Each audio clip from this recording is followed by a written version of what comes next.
열왕기상 17장 13절 말씀 제가 먼저 읽겠습니다.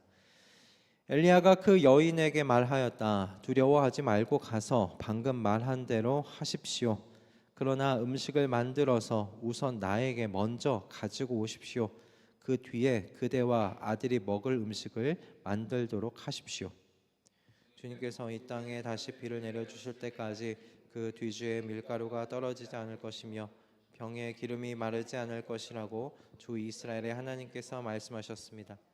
그 여인은 가서 엘리야의 말대로 하였다. 과연 그 여인과 엘리야와 그 여인의 식구가 여러 날 동안 먹었지만 뒤주에 밀가루가 떨어지지 않고 병의 기름도 마르지 않았다. 주님께서 엘리야를 시켜서 하신 주님의 말씀대로 되었다. 아멘. 오늘 이 본문의 말씀으로 확신 속에서 살아가라라는 말씀의 제목으로 주님께서 주신 은혜를 함께 나누도록 하겠습니다. 여러분 이번 한 주 열왕기상을 읽으셨잖아요. 열왕기상 사무엘기까지만 해도 이제 인물들이 조금씩 많이 나오는데 열왕기상부터는 이제 헷갈리기 시작하시죠.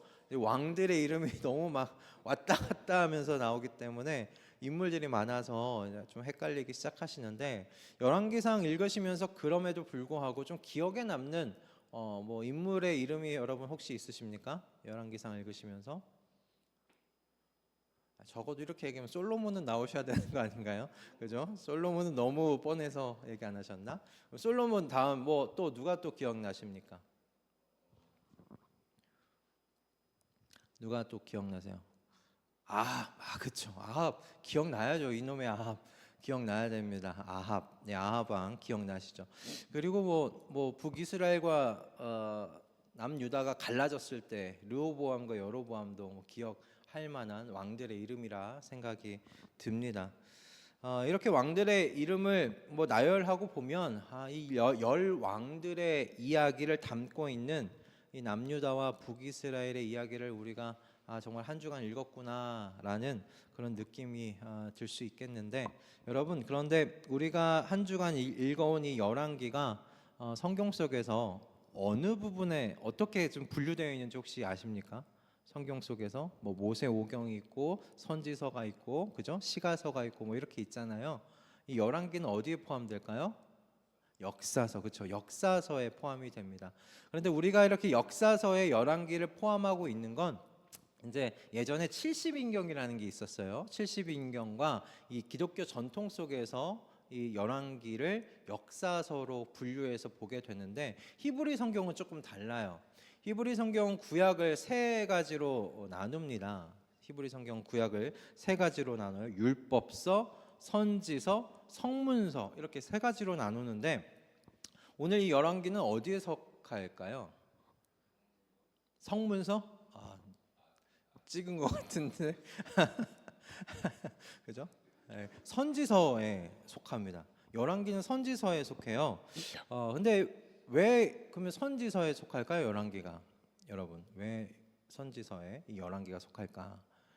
아무래도 설득력 있는 이유 중에 하나가 열왕기에 왕들 빼고 또 누가 많이 나옵니까? 그죠? 선지자들이 많이 나옵니다. 열왕기에 선지자 이야기가 굉장히 많이 나와요. 특히나 이 열왕기에 보면 구약을 대표하는 선지자 누굽니까? 엘리야, 엘리사 두 인물이 있죠. 엘리야와 엘리사의 활동이 열왕기에 기록되어 있어요. 그래서 그런 의미에서 구약 히브리 성경에서는 이 열왕기를 선지서에 포함시킨다라고 이야기하는 부분이 있는데 좀 설득력이 있다라는 생각이 들었어요.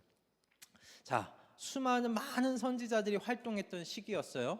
그리고 오늘 이 본문은 그 구약을 대표하는 이 선지자 중에 한 사람인 우리 엘리야에 관한 이야기를 좀 다루어 보려고 합니다. 선지자 엘리야는 어디에 살았는가? 길르앗 디셉이라는 곳에 살았다고 17장 1절에서 이야기를 합니다. 길르앗 디셉. 길르앗이 어디냐면 요단강 건너 동쪽 편이에요. 그러니까 예루살렘은 서쪽 편에 있잖아요, 그죠? 요단강 서쪽 편에 있는데 요단강을 건너 동쪽 편에 있는 곳에 길르앗이라는 지역이 있어요. 거기에 디셉이란 지방에 살았습니다. 그렇다는 건 이 엘리야가 수도에 가까운 사람이라는 거예요, 아니면 수도에서 먼 사람이라는 거예요? 수도에서 먼 시골 사람이라는 것이죠. 하나님의 말씀이 이런 이 시골 가운데 이렇게 있는 시골 사람인 이 엘리야에게 지금 임한 겁니다. 북이스라엘 왕 아합에게 가서 자신이 비가 오리라 말하기 전까지는 가뭄이 그치지 않을 것이다, 그렇게 말씀하라고 하나님께서 지금 엘리야에게 말씀하셨고요.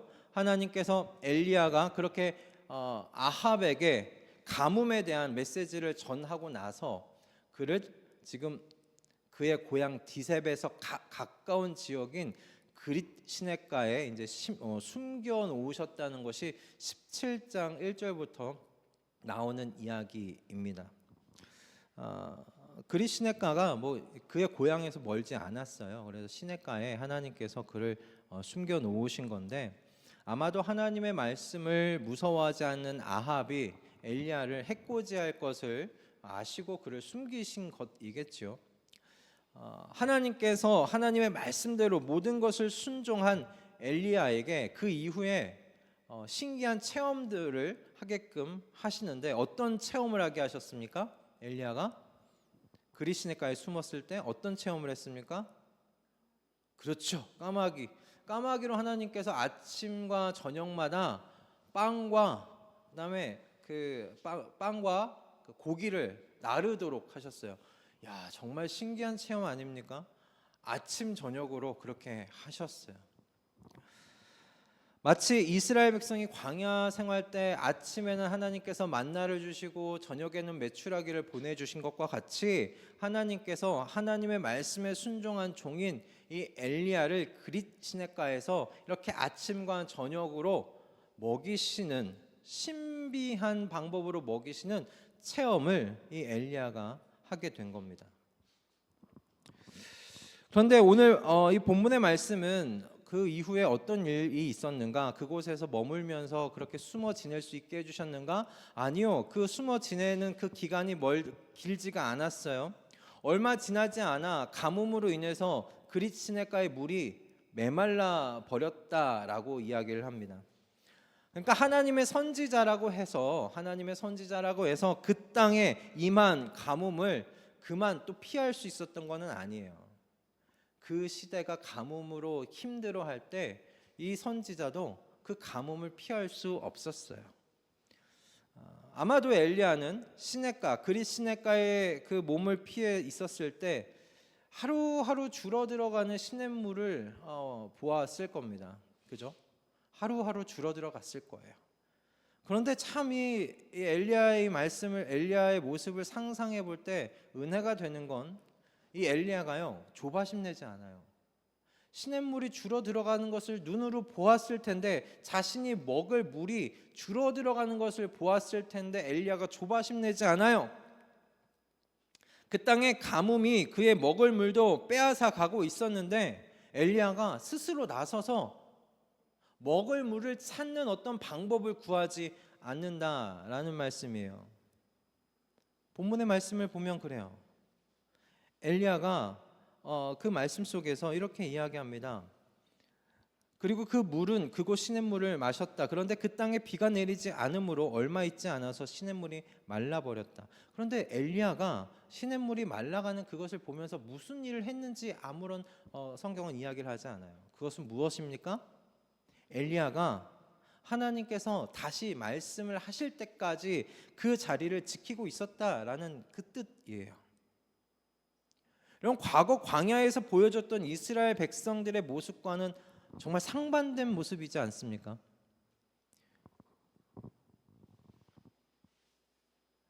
여러분, 이 이스라엘 백성의 모습이 광야에서 보여주었던 이 이스라엘 백성들의 모습이 어쩌면 하나님 앞에서 우리의 모습과 가까운 건 아닌지 모르겠어요. 우리라면 어땠을까요?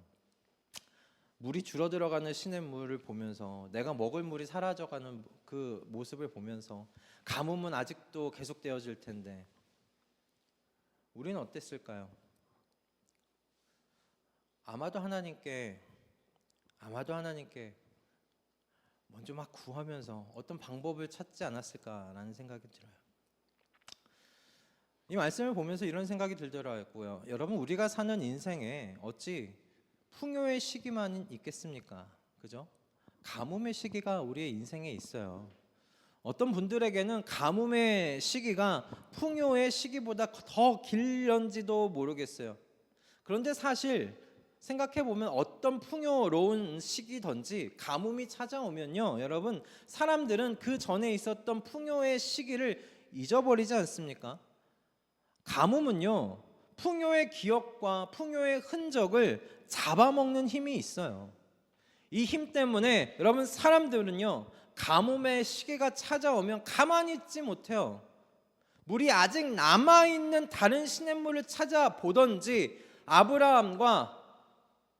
아브라함처럼 가뭄이 왔을 때 애굽으로 피해 내려갔듯이 그렇게 피할 곳을 찾습니다. 그런데 엘리야는요, 물이 말라버린 그릿시냇가에 앉아 있어요. 하나님의 다음 말씀이 임하기까지 그 가뭄의 현장에 지금 버티고 앉아 있는 엘리야의 모습입니다. 하나님께 조바심을 내면서 이제 어디로 가야 하는지, 어디로 가야 내가 마실 물이 있는지를 구하지 않았어요. 그냥 깊은 바닷속과 같이 고요히 있는 엘리야입니다. 여러분, 엘리야가 어떻게 이렇게 할 수 있었을까?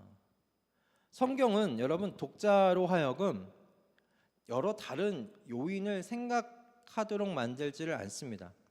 이 17장 이 말씀을 쭉 읽어보면 한 가지 이유예요. 하나님께서 그에게 말씀하신 것이 있기 때문에 그가 고요할 수 있었어요. 그가 그 가뭄의 현장을 버티고 앉아 있을 수 있었어요. 하나님께서 엘리야에게 북이스라엘 아합 왕에게 17장 1절과 같이 가서 이렇게 이야기하라고 했습니다. 열왕기상 17장 1절 말씀입니다. 좀 함께 읽어볼게요. 자, 시작. 내가 섬기는 주 이스라엘의 하나님께서 살아계심을 두고 맹세합니다.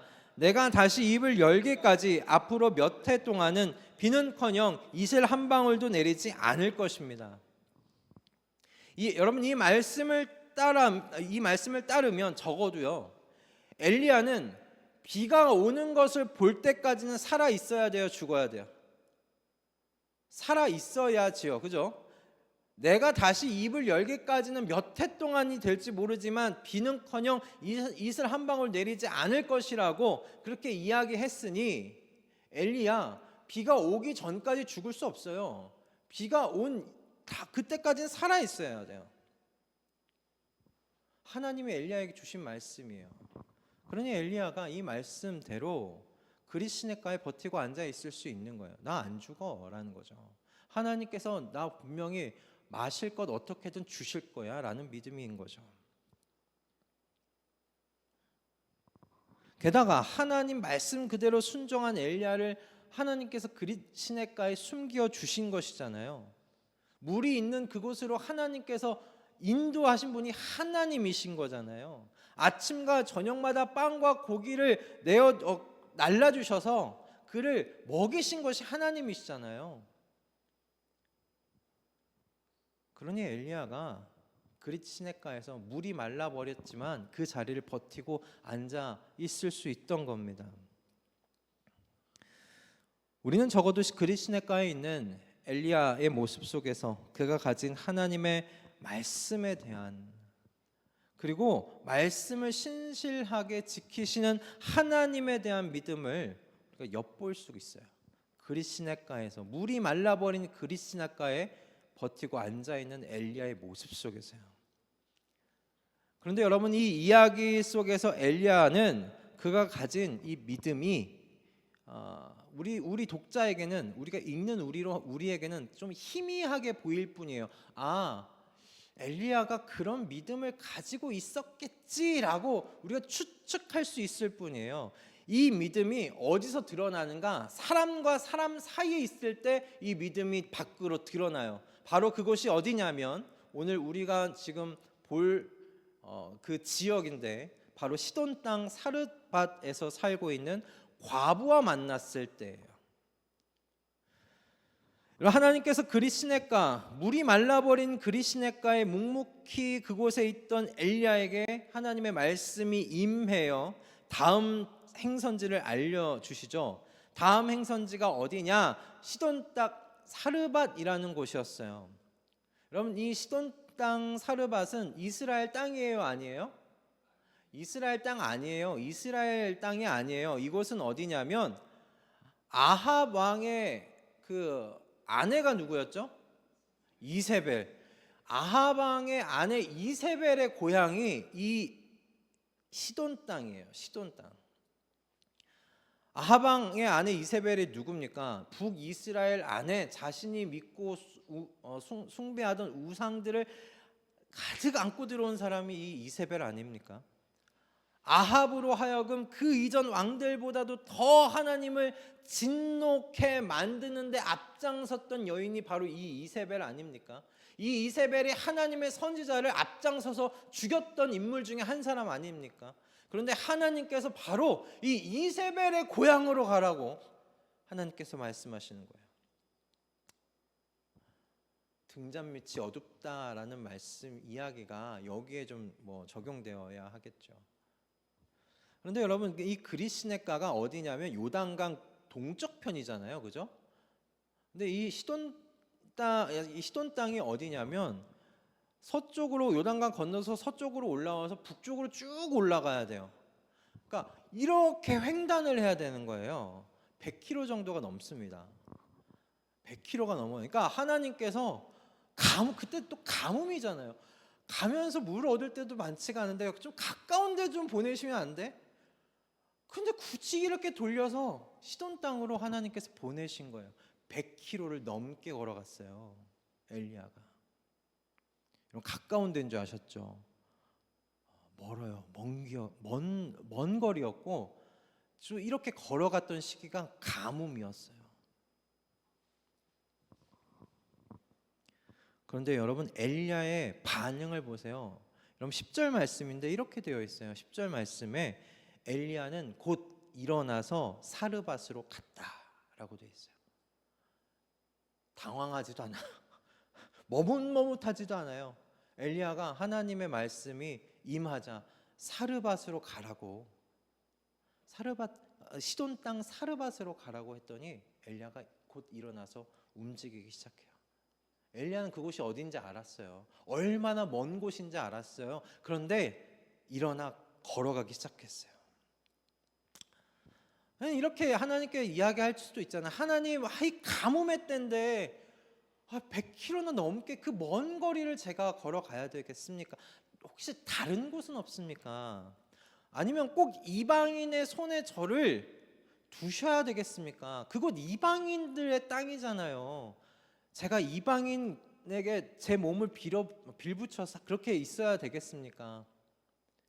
그렇게 하나님께 말할 법도 한데 엘리야는 그냥 곧 일어나서 사르밧으로 갔다라고 되어 있어요. 그 지역으로 간 겁니다.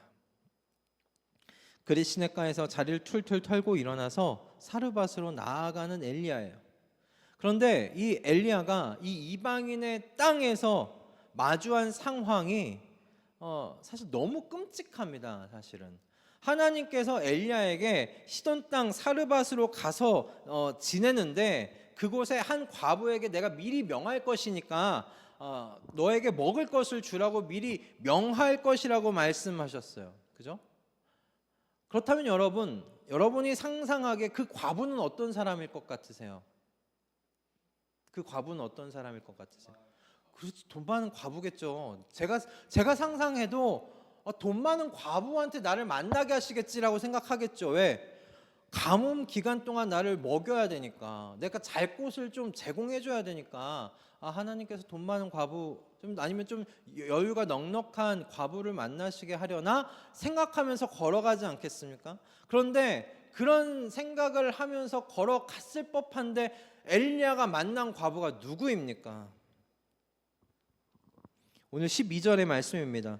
이 여인이 처한 비참한 상황을 잘 표현해주고 있어요. 12절 말씀 우리 함께 좀 읽어보도록 하겠습니다. 자, 시작. 어른께서 섬기는 주 하나님께서 살아계심을 두고 맹세합니다. 저에게는 빵 한 조각도 없습니다. 다만 뒤주에 밀가루가 한 줌 정도, 그리고 병에 기름이 몇 방울 남아있을 뿐입니다. 보시다시피 저는 지금 땔감을 줍고 있습니다.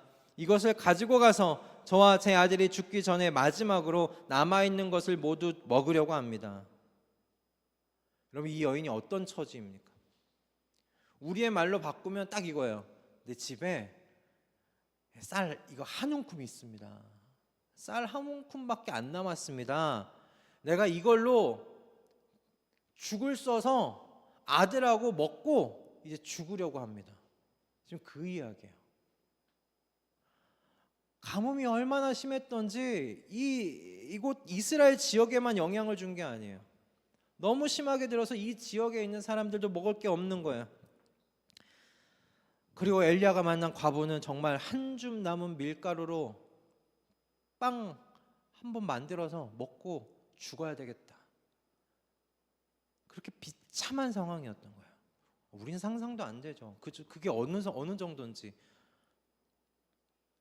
굶주리다 이제 하나 남은 거 먹고 죽어야지 하고 죽을 생각하면서 땔감을 줍고 있었던 거예요. 나뭇가지를. 여러분, 근데 엘리야가 이 여인에게 지금 무슨 말을 해야 되는 거예요? 이거 하나 정말 쌀죽 하나 만들어서 이거 갖고 아들하고 나눠 먹고 죽으렵니다 라는 여인에게 지금 이 엘리야가 지금 무슨 말을 해야 되는 거예요? 달라고 해야 돼요.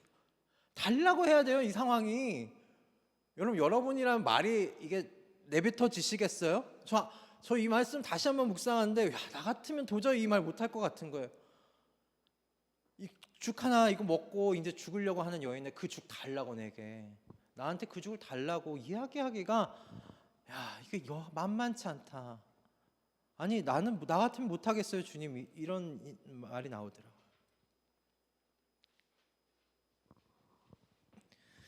여러분, 어떤 사람도 쉽게 이야기하지 못할 겁니다. 그러나 오직 한 사람만이 이 형편에 있는 사람에게 이런 말을 할 수 있겠더라고요. 오직 한 사람만이. 어떤 사람인가? 하나님의 말씀을 믿음으로 받아서 확신 가운데 있는 사람은 이 이야기 할 수 있겠더라고요. 확신 가운데 있으면 반드시 된다, 반드시 이루어진다, 이 확신이 있으면 이야기할 수 있겠다.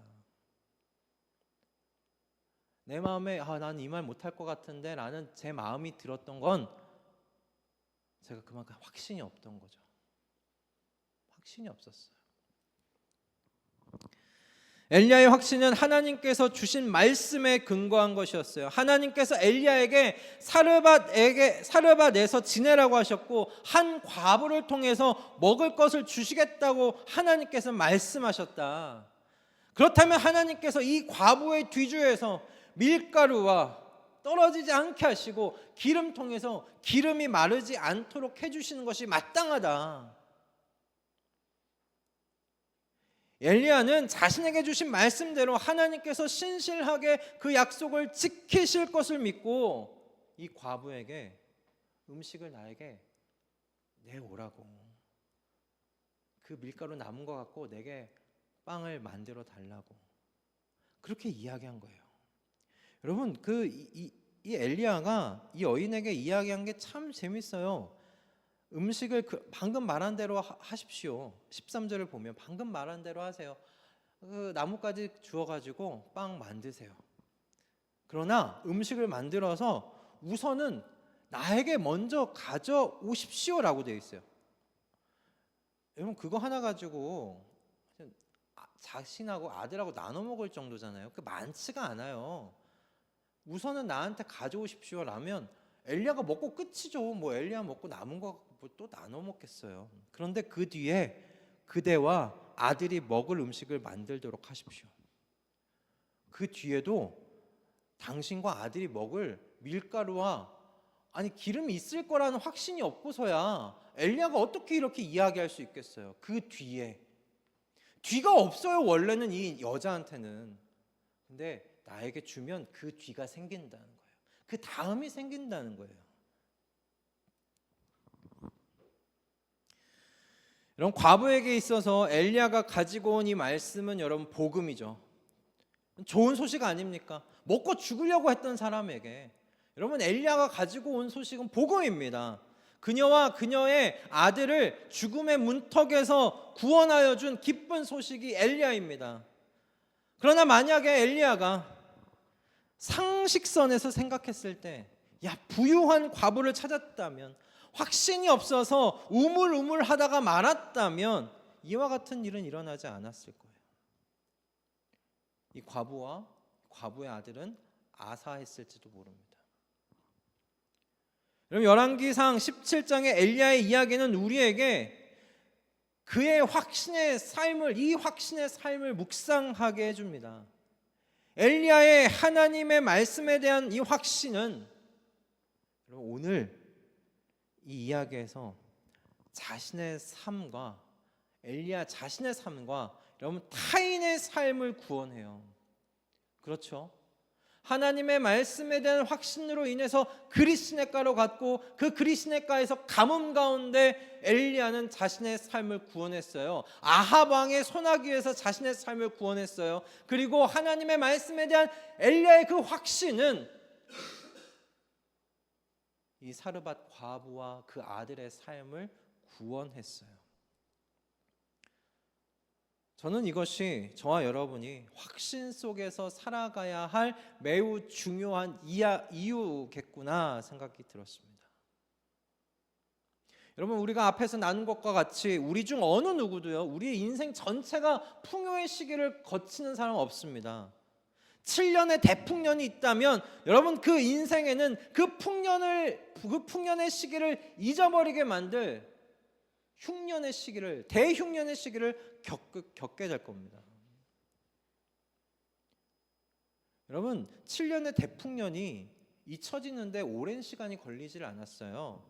말씀을 보면 3년째 되는 해에 이미 7년 동안 풍년의 시기를 겪었던 걸 다 잊어버렸다고 했어요, 사람들이.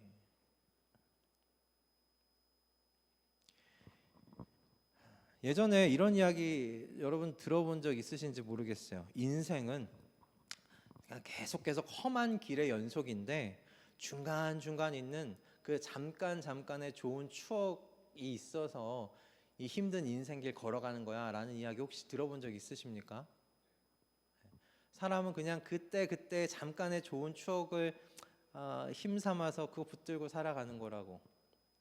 20대 초반 청년 때에는 저는 이 이야기 맞겠다라는 생각했었거든요. 청년 때까지 제 삶이 뭐 그렇게 좀 복잡하고 집안 여러 가지 일들이 힘들었어요. 근데 중간중간에 친구들과의 좋은 추억거리들, 좋은 어떤 시간들, 그거 생각하면 좀 견딜만 하다라는 생각을 했었거든요. 그런데 40대 중후반을 향해 가고 있는 지금, 그렇게 보이지 않더라도 누구는 30대 정도로 보더라고요. 얼마 좋은지. 40대 중후반을 향해서 지금 가고 있는 지금은 그렇지 않다는 것을 확신합니다. 인생의 길에는 여러분 가뭄이 어쩌면 더 많아요. 가뭄의 시기가. 뭐 인생길 자체가 가뭄길인지도 모르겠습니다. 그래서 그렇게 사람들이 자기 살 길을 이런저런 방법으로 찾는지 몰라요. 이곳저곳에 우물을 파보고 다른 나라에도 가보고 재물과 사람을 내 주변에 모아보기도 하는 것 아닙니까? 뭐 인생이 가뭄길이니까 저는 그런다라는 생각이 해보게 되었어요. 그러나 여러분, 성도는요, 엘리야와 같은 사람들입니다. 성도는 하늘 아버지께서 그릿시냇가에 숨기시고 먹이시는 사람들이다라는 말씀입니다. 엘리야가 하나님께서 주신 말씀을 믿고 확신 가운데 살았듯이, 그래서 여러분 성도인 우리도 하나님의 아들이신 예수 그리스도께서 직접 남기신 말씀을 믿고 확신 가운데 거하여 여러분 사시는 겁니다. 그렇게 현재 우리의 삶을 구원하는 것이죠. 여러분, 마태복음 7장 9절과 11절 말씀입니다. 마태복음 7장 9절과 11절 말씀 우리 함께 좀 읽어볼까요? 마태복음 7장 9절과 11절 말씀입니다. 자, 시작. 너희 가운데서 아들이 빵을 달라고 하는데 돌을 줄 사람이 어디 있으며 생선을 달라고 하는데 뱀을 줄 사람이 어디 있겠느냐?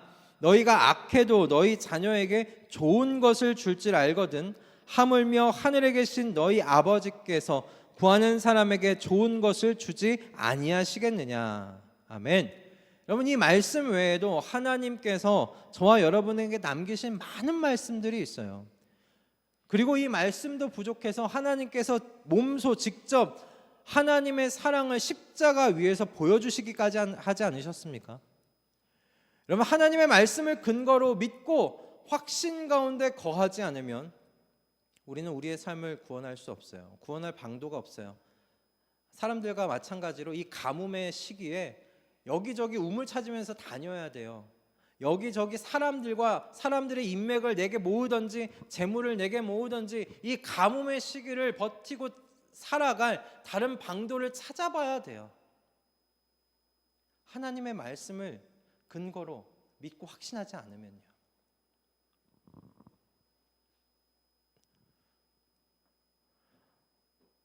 여러분, 하나님 나라에 들어가지 못한다는 말씀이 아니라 세상 사람들과 똑같이 흔들거리는 삶을 살게 된다는 말씀이에요. 걱정과 염려와 두려움에 감겨서 정신 차리지 못하고 똑같이 살아가게 된다라는 말씀이에요.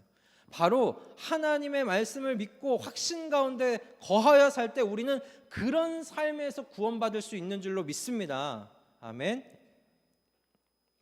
바라건대 하나님의 말씀을 믿고 확신 가운데 거하여 여러분의 오늘의 삶을 구원하실 수 있기를 주님의 이름으로 축복합니다. 가뭄의 현장에서도 평안을 누리는 것, 엘리야처럼요, 평화를 누리는 것, 여러분 그것이 우리 하나님의 말씀을 믿고 확신 가운데 거하여 구원받은 사람의 증거인 줄로 믿습니다. 여러분, 또한 우리의 확신은 나의 현재의 삶을 구원할 뿐만 아니라 타인의 구원을 위해서도 중요해요. 우리가 확신 속에서 거하여 사는 것이. 앞에서도 나누었듯이 엘리야가 확신을 가지고 있지 아니하였던들 과부에게 음식을 요구할 수 없었을 거예요. 그냥 상식선에서 부유한 과부를 찾지 않았을까 싶어요. 하나님께서 그래도 내게 먹을 것을 주고 잠자리를 제공해 줄 수 있는 사람 만나게 해주시겠지. 이 사람은 아니야.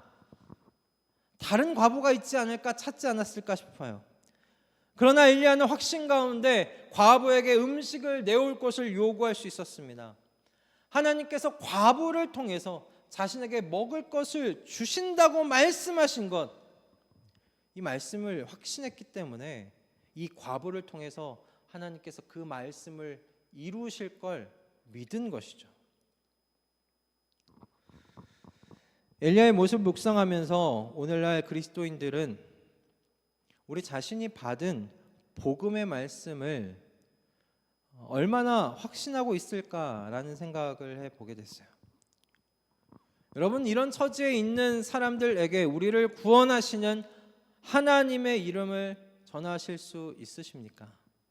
그 이름을 믿으면, 정말 믿으면 지금 여기서의 삶이 구원을 받는다라고 확신 속에서 하나님의 이름을 전하실 수 있습니까? 하나님의 이름에 능력이 있다는 것을 여러분 확신하십니까? 확신하지도 여러분 못하는 복음을 어떻게 가뭄의 길을 걸어가는 사람들에게 말할 수 있을까요? 그들에게 어떻게 믿음의 행동을 요구할 수 있겠습니까? 우리가 가진 복음이 돈보다 능력이 있다는 것을 보여주어야 여러분 믿는 시대입니다. 적어도 그들이 믿는 돈보다 복음이 능력 있다는 것을 보여주어야 해요. 적어도 세상 사람들이 믿는 인맥보다 복음이 능력 있다는 것을 보여줘야 되고, 적어도 세상 사람들이 이 가뭄의 시기에 의지하는 스펙보다 복음이 능력 있다는 것을 보여줘야 하고, 권세보다 복음이 능력 있다는 것을 보여주어야 이 사람들이 믿는 시대가 지금 우리가 살아가고 있는 시대인 것 같아요. 저는 그래서 확신 속에 거하여 사는 것, 저는 이 시대를 살아가는 성도들의 어쩌면 사명 아닌가? 라는 생각을 오늘 이 말씀을 묵상하면서 하게 되더라고요. 내가 확신 속에 거하는 것을 보여주지 않으면 세상 사람들 안 믿습니다. 이제는 옛날처럼 천막 쳤다고 힘들다고 교회 오는 시대가 아니잖아요. 예전에는 삶이 좀 힘들고 거칠고 눈물 날 것 같은 슬픔이 몰려오고 어디 의지할 데도 없으면 그래도 열려있는 교회로 와가지고 교회에 앉아서 기도하다 가든지 교회에 왔어요. 근데 이제 안 그래요. 얼마 전에 아내를 통해서 기독교에 대한 신뢰도의 수치가 불교와 천주교보다 아래라는 걸 들었고요. 기독교가 회복할 수 있을까? 불교처럼 회복할 수 있을까라는 그 기대감에 대한 수치도 적다라는 것을 들었어요. 세상이 기대하지 않아요. 교회에 대해서 기대하지 않아요. 교회가 가지고 있는 이 말씀에 대해서 기대하지 않아요. 여러분, 이렇게 된 데는 성도가 확신 속에서 저는 살지 못했기 때문 아닌가라는 생각을 해봤습니다. 가뭄의 길을 걸어가는데 복음이 돈과 인맥과 스펙과 권세보다 능력이 없는 거예요.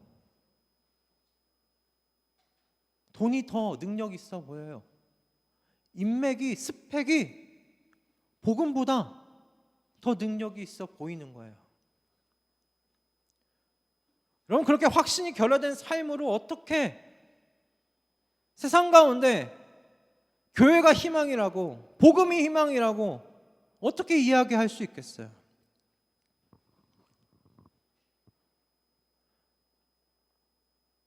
스펙이 능력이라는 걸 여러분, 성도들이 중고등학생 가지고 있는 성도들이 주일마다 보여줘요. 시험 기간이면 교회 안 보내요. 예배 안 드려요. 다 학원 가요. 그 메시지 자체가 무엇을 의미합니까?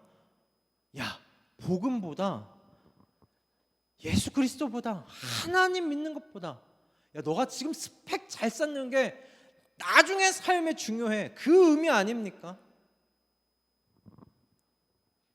그러면서 어떻게 세상 가운데 복음의 능력 있다고 우리 그렇게 이야기할 수 있겠어요? 성도가 이렇게 확신을 잃으면요, 복음에 대한 확신을 잃으면, 하나님에 대한 확신을 잃으면 타인의 구원의 길을 어쩌면 닫아버리는 것과 마찬가지예요. 닫는 거예요. 아, 복음이 능력이 없구나. 말씀이 능력이 없구나. 돈이 더 낫네. 돈이 더 낫네. 인맥이 중요하네. 스펙이 더 중요하네. 그럼 구원의 길을 닫는 거예요, 여러분. 확신이 없는 말씀과 복음을 여러분 아무도 믿고 따르려 하지 않습니다. 여러분, 확신 속에서 우리 살아가십시다. 확신 속에 거하여 살아가십시다. 그러면 여러분, 우리 오늘부터 같이 손잡고 이곳에 식사하고 난 다음에 손잡고 하나님께 기도해야 될까요? 주님, 우리에게 확신해 주십시오. 이렇게 손잡고 기도해야 될까요? 확신을 위해서 기도해야 될까? 아니에요. 여러분, 확신은 기도를 통해서 하나님이 주시는 거 아니에요. 확신은 순종을 통해 가지게 되는 순종의 삶이 낳은 열매가 확신입니다. 오늘 17장에 등장하는 엘리야의 모습을 여러분 보세요. 엘리야는 주님이 말씀하신 대로 그대로 모든 것을 순종했어요. 주님께서 말씀하신 대로 그리시네가에 가서 머물렀고요. 그곳에서 그 그리시네가의 시냇물이 마를 때까지 그곳에 있었어요. 떠나지 않았어요. 주님께서 또 말씀하신 대로 즉시 일어나서 원수의 땅으로 가서 가난한 과부에게 먹을 것을 달라고 이야기했어요. 순종했어요. 여러분 스노우볼 효과라고 들어보신 적 있으실 겁니다. 눈사람 만들 때 여러분 큰 뭉치부터 어떻게 만드세요? 뭐부터 만드세요? 조그만 눈뭉치부터 만들잖아요, 그죠? 그걸 어떻게 해요? 눈에 이렇게 굴리다 보면 눈이 점점 더 커지잖아요, 그죠? 그게 스노우볼 효과입니다. 순종과 확신이 마치 이런 것 같아요. 여러분 처음부터 큰 뭉치를 만들 생각을 하지 마세요. 큰 뭉치 만들 생각하지 마세요. 그냥 작은 뭉치, 작은 순종을 여러분 먼저 시작하세요. 작은 것부터 하세요. 그냥 작은 거. 여러분이 할 수 있는 작은 것부터 순종하세요. 우리 선율이가 집에서 순종을 한다. 부모님께 순종하라고 하신 말씀에 그냥 뭐 그것부터 순종하든지, 아니 거짓말하지 말라고 이야기한 것에 순종하면 돼요. 그 작은 것부터 순종을 하면 돼요. 그럼 여러분 그 순종에 인격적이신 하나님께서 반응하기 시작하십니다. 인격적이신 하나님이 반응하세요. 그래서 자그마한 확신을 낳으시는 거예요. 엘리야의 확신이 하루아침에 커진 게 아닙니다. 그의 순종이 그릿 시냇가에 머물러 있었던 겁니다. 그리고 매일같이 까마귀로 날아주시는 하나님의 인격적인 은혜를 경험함으로 말미암아 말씀대로 행해 주시는 하나님에 대한 이 엘리야의 확신이 점점 커진 거예요. 그러니 여러분 내게 확신을 달라고 기도하지 마시고 작은 거에 순종하세요. 그리고 그 작은 거에 순종할 때 인격적으로 교제해 주시는 여러분 하나님의 매일의 은혜를 여러분 살피세요. 그럼 어느샌가 우리에게 확신이 생겨요. 하나님 말씀하신 대로 하신다라는 확신이 돼요. 이 말씀대로 될 거라는 확신이 생겨요. 그렇게 확신 가운데 거하게 되는 우리 자신을 발견하게 될 줄로 믿습니다. 아멘. 하나님의 말씀을 믿고 순종함으로 확신에 거하여 산다는 건 물론 쉬운 일 아닙니다. 그러나 여러분 우리에게 주신 이 모든 말씀을 하나님께서 주셨습니다. 천지를 창조하신 능력의 하나님, 저와 여러분을 살리기 위하여 하늘 보좌를 버리시고 이 땅에 오셔서 죽으신 그 사랑의 하나님께서 저와 여러분에게 말씀하신 겁니다. 여러분 이 말씀대로 순종하는데 하나님께서 그 말씀 책임지지 않으시겠습니까? 하나님 말씀하신 대로 행하지 않으시겠습니까? 말씀을 마치면서 예전 그 백종원 골목식당 프로그램에서 한 장면이 생각이 났었어요. 지금 제주도에 그 유명한 돈가스 집이 된 이것만 해도 아세요? 예, 연돈에 관한 이야기입니다. 이 연돈집이 처음에는 그 서대문구 홍은동에 그 포방터 시장이라는 곳에 있었죠. 근데 이 백종원 씨가 이 돈가스 집을 방문하고 나서 솔루션을 준 게 뭐였어요? 맛은 최고다. 전국 최고다. 그런데 솔루션으로 해야 될 게 있다. 뭐였냐? 혹시 기억나세요? 보신 분들 중에? 메뉴를 줄이는 거였어요. 메뉴가 많았는데 그냥 메뉴를 3가지로 줄여버리셨어요. 그때 이 처방의 사장님의 걱정이 이만저만이 아니었어요. 사실 지금도 그때도 매출이 많았던 건 아니었는데 그래도 매출이 조금씩 나오는 메뉴를 이 백종원 씨가 와서 그거를 정리하라고 하니까 걱정이 되는 거예요.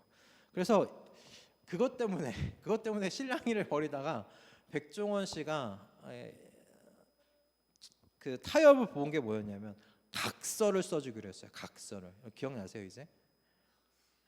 내가 메뉴를 줄이라고 한 대로 했는데 가게가 망한다, 손해가 있다, 그러면 내가 책임지겠다라는 각서를 썼어요. 각서를 써서 벽에다가 걸어놨었거든요. 그때 백종원 씨가 각서를 시원하게 써주면서 이런 말을 했던 게 기억이 납니다. 야, 그래, 나 백종원이야 라는 거예요. 나 백종원이야. 그게 무슨 말이에요? 나 책임질 수 있어 라는 거죠. 내가 이렇게 메뉴 줄여서 가게가 망하면 내가 당신들을 내가 책임질 수 있어. 그럼 그 말이 신뢰가 돼야 안 돼요? 돼요. 왜? 백종원이니까 신뢰가 되잖아요. 그렇지 않아요? 백종원 씨가 당연히 책임질 수 있겠다고 하면 책임질 수 있는 능력 있잖아요. 그 말이 전 참 멋있다고 생각했고요.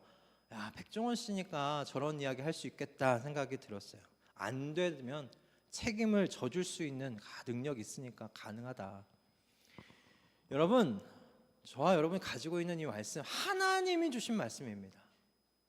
하나님이 약속해 주신 거나 마찬가지예요. 어쩌면 그래요, 이렇게 표현합시다. 하나님이 우리에게 각서를 써주신 거나 마찬가지예요. 여러분, 백종원 씨와 비교도 하실 수 없는 하나님께서 저와 여러분에게 남겨주신 말씀입니다. 이대로 순종하면, 이대로 순종해서 망하면 어떻게 해요? 하나님이 어떻게 말씀하시겠습니까? 나 하나님이야. 나 하나님이야. 이렇게 말씀하지 않으시겠어요? 하나님, 이렇게 순종하다가 저 망할지도 모르겠어요.